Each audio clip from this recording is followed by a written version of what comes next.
your species in the coming centuries, and we were able to convince some of them that we are not the evil the aliens wanted them to believe. During the time from 4,900 years ago to today, many other alien species arrived the planet. Some of them used the old teaching and programming of your mind and played again God for you. But the Elohim themselves never came back.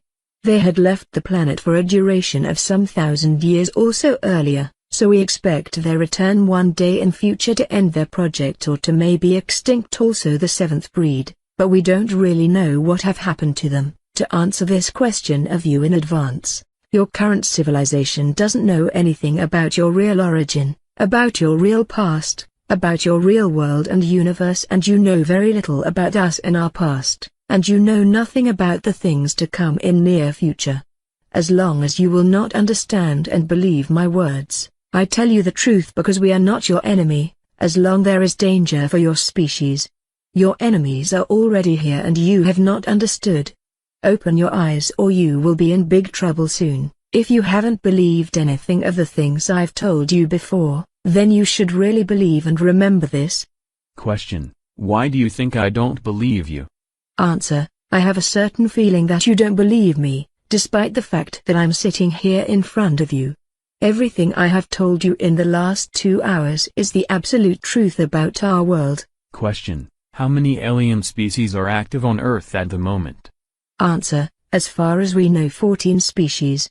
11 from this universe, 2 from another bubble and 1 very advanced from a very different plane.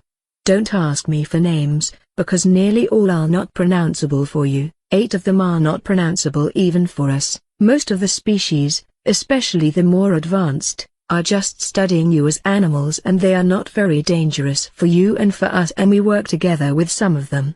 But 3 species are hostile, including the one which was in contact with some of your governments and exchanged their technology for copper and other important things, and which had betrayed your kind. There was and is a cold war between 2 of these hostile races during the last 73 years, and the 3rd species seemed to be the winner in this useless struggle. We expect a more hot war between them and you in the near future, I would say in the next 10 or 20 years, and we are worried about that development.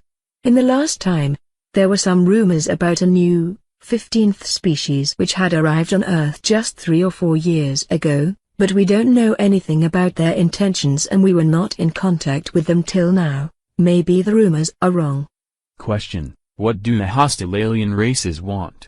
Answer: various raw materials, including copper for their technology, your water, or better the hydrogen in your water, which is a source of energy in advanced fusion processes, and certain chemical elements in your air. Furthermore, 2 of the species are also interested in your body, in your human tissue and blood, because their own genetic structure is defect through bad evolution and radiation, as far as we know, and they need intact strings from your kind and from animals to repair their own genetic again and again, but they are not really able to repair the defects completely because their DNA and your DNA is not fully compatible. My own species is absolutely incompatible with them, so they are not very interested in us, and they try to make more compatible crossbreeds between you and them by use of artificial fertilizations and artificial wombs. We suppose that the coming war between the 3 races or between you and one or all of them will be fought for raw material,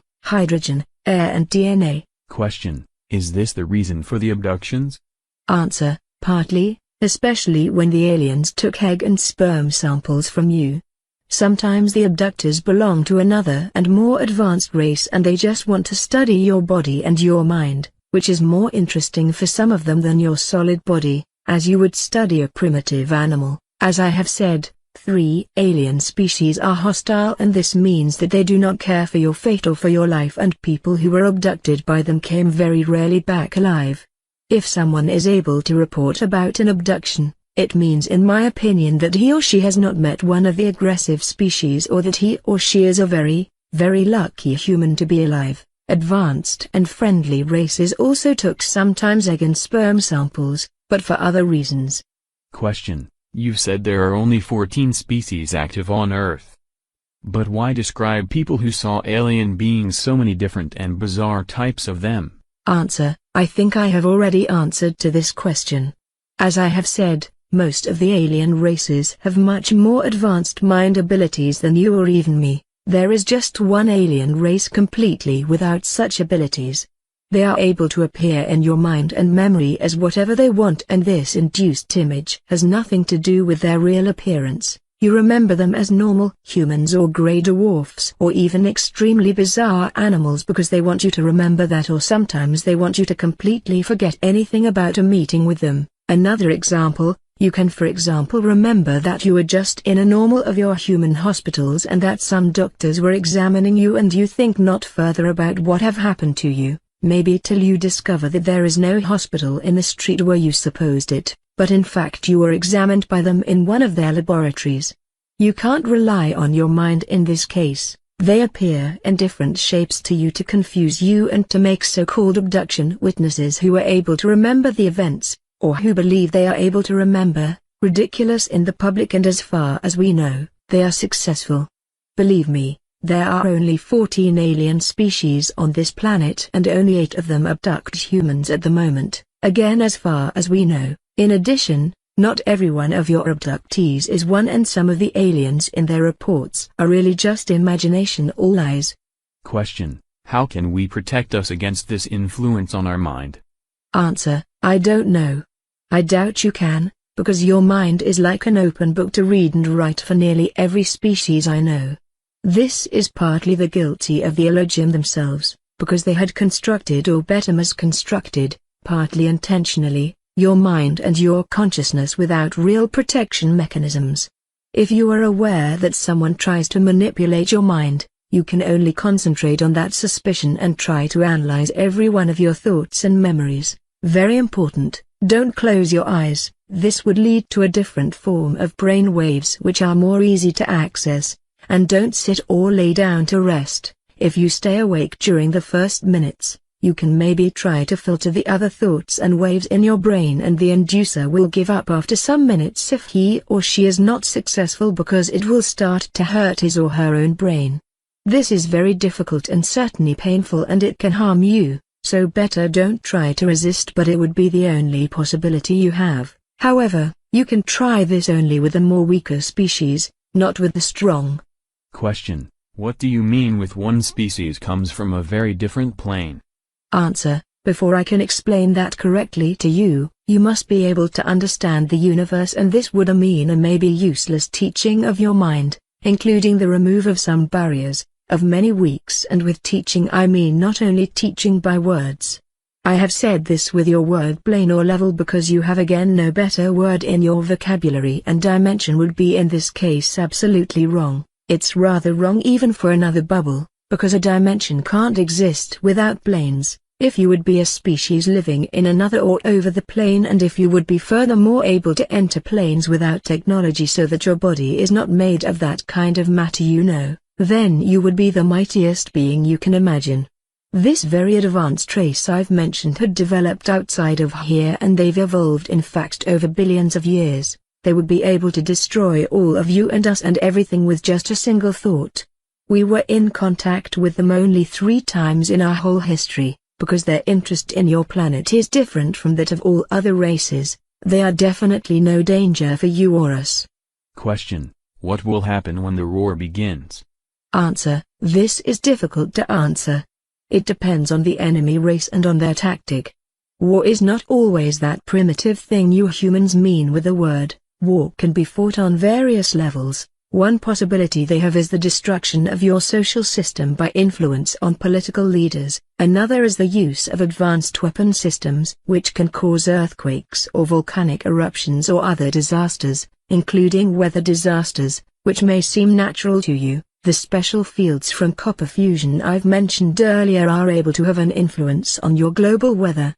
I think they will not attack the planet directly before the human civilization is weak, because even you have possibilities to destroy their craft, but not many. Let me say that we are not absolutely sure if there will be really such a hot war already in the next years. I don't want to talk further about this.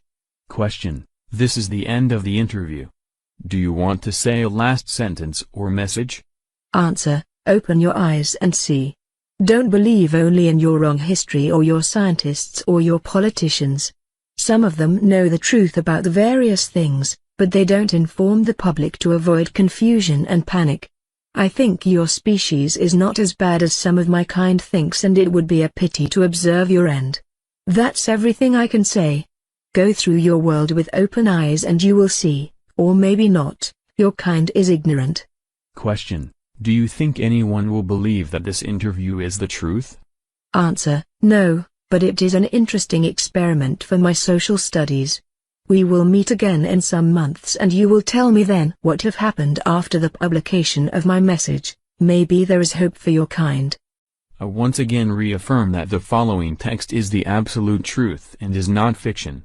It was composed from 3 original tape recordings which were made on April 24, 2000 with a tape recorder during my second interview with the reptilian creature known as Lacerda. At Lacerda's request, the original text of 31 pages was revised and shortened up to deal with some questions and answers. Some existing questions were partially shortened or amended. It was even undertaken to extract message and significance from it. This part of the interview, either not mentioned or not mentioned completely in the transcript, deals primarily with personal issues, paranormal demonstrations, the social system of the reptilian species and alien technology and physics. The reason for the shifting of the date and time of the second meeting was a possible observation and surveillance of my own person after the publication of the first transcript. Although everything was attempted on the advice of Lacerda to keep my identity a secret, just 2 days after the dissemination of the document abroad, and various unusual events took place, please don't think that I am paranoid. However, I believe that the publication of the interview has drawn either official attention or the attention of some organization to me. Up until this time, I usually regarded people who believed that they were being followed by the state to be nothing more than jokers. But now I have begun to revise my ideas on that since events in January. It began with the failure of my telephone for several hours. When the phone became operational once again, there were quiet echoes and strange clicking and whirring sounds when I made calls. A defect could, ostensibly, not be found anywhere. Overnight, important data disappeared from the hard drive in my computer. The testing program reported defective sectors where strangely enough there were only data which dealt with illustrations and completed textual material from the interview.